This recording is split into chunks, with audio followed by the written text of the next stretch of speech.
So we've got his cushions off, seat belts off, down to the bare essentials of the framework now. So this is the main part. It's what we're trying to retain for now. Sometimes you'll have a supportive leg going that away. Doesn't matter about that. It's just like I say, it's just for the overhang here. If that happens to be weak, they'll stick a brace in here. It's just literally you can cut off at the same time. So I've indicated a little bit of white Tipp-Ex there, roughly where to cut. So I'm just going to literally, I want to just salvage this bit off here. So all that bit up there now is crap. It's going to go off into scrap bin. What is going to be important is down here. I'll get to that in a moment. But basically that, the height of that, or the angle of this is going to sit at when it's back in the van, needs to be exactly the same as the other one. So angle grinder time. So angle grinder, cutting disc, goggles on, gloves on, because like I say, if you catch something a little bit iddly-piddly, it can shatter that blade and send it all over the place. So get some safety protection on yourselves. Things like this just need to cut stuff out of the way so you can get your grinder in, but it's straightforward. But yeah, like I said, that's fairly easy peasy job is this one. So that was a bit epic, but we got it chopped off. So that leaves us this carcass, if you like. Now some of this, although I've kind of left it on for now, is kind of surplus.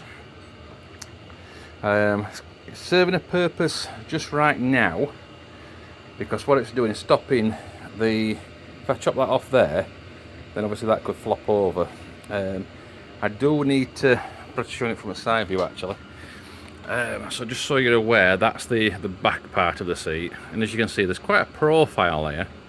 Now I happen to know on the front seat it's a slope, it's like a line, it kind of goes like this.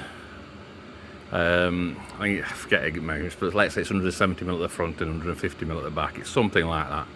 So what we're going to do now is draw a line and see what we need to cut through to get that. So this is the carcass we've got left from the double seat. It's kind of been chopped down. So this is the front of it. The measurement I've just got off the driver's seat box currently in the vehicle is 155, which takes us to there. The rear mount was 120, which takes us to there. Now if you look, this particular base has got a convex going on and it's difficult to measure. I just want to quickly show you how I got to stick how I'm going to stick a line on that to be able to cut it. So all I'm going to do is put a straight edge on there, a little bit off that, and I'm going to use a flat carpenter's pencil. And that's just going to sit in there and allow me to scribe a line, so then I can run the grinder through it, or rather the cutter. Just want to share that. Just want to touch on something else as well. So it's important that the structure remains exactly where it is, otherwise your roll centre is going to kind of be hiddly-piddly when you go to bolt it back in again. Now luckily we've got these bars here, front and back, which are holding it stable. Now once I cut here, that bit's going to come off. So I'm lucky that I've got this bar here at the moment that's going to hold that width that I need. I come to the back of the seat box, and the light is not too great, but you can see that's my cut line at 120mm from floor mount upwards. So I'm kind of condemned to have to be there, but if you look now I'm actually below that. So once I chop this off, and obviously all this luggagey thing at the bottom, it could be a bit flexible at the back end, this seat frame, and I don't want that to happen. I want it to stop exactly where it is, at least temporary. So what I'm going to do, I'm actually going to just chop this luggage mesh off here and put myself a temporary strap down here, just a piece of wood or a piece of scrap metal, something, just to physically hold it while I cut this topper excess off. So there you go. I've just put this bar in. I decided to put something a bit more structural in. It might as well go in first as last. So that's a bit of, it's called 10 gauge, so it's 3mm wall. That happens to be a bit of 20 by 20 box section. I'll explain about where to get things like that from and such like later. You can see I've actually bolted it on. I don't know if I can show you properly. It all comes down to the tensile strength of the bolts. I'll explain this later, because that's kind of going to be pretty much what's holding everything else together. So I'll explain about that later once we get to that stage. So there you go, that's the brace put in. You can see there, that's my cut line. So when I cut it and that excess comes off, these sidewalls here aren't going to move. They're going to be pretty much where they are now.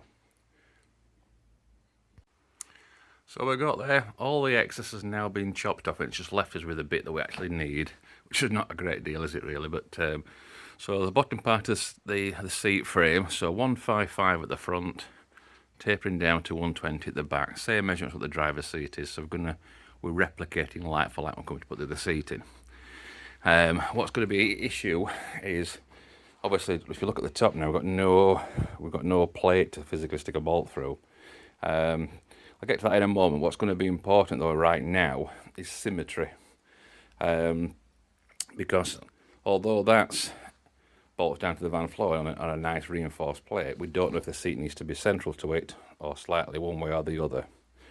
So what we're going to do there is to physically measure the driver's side, just to give an indication of just how far that is off the, let's say, the B post, something like that.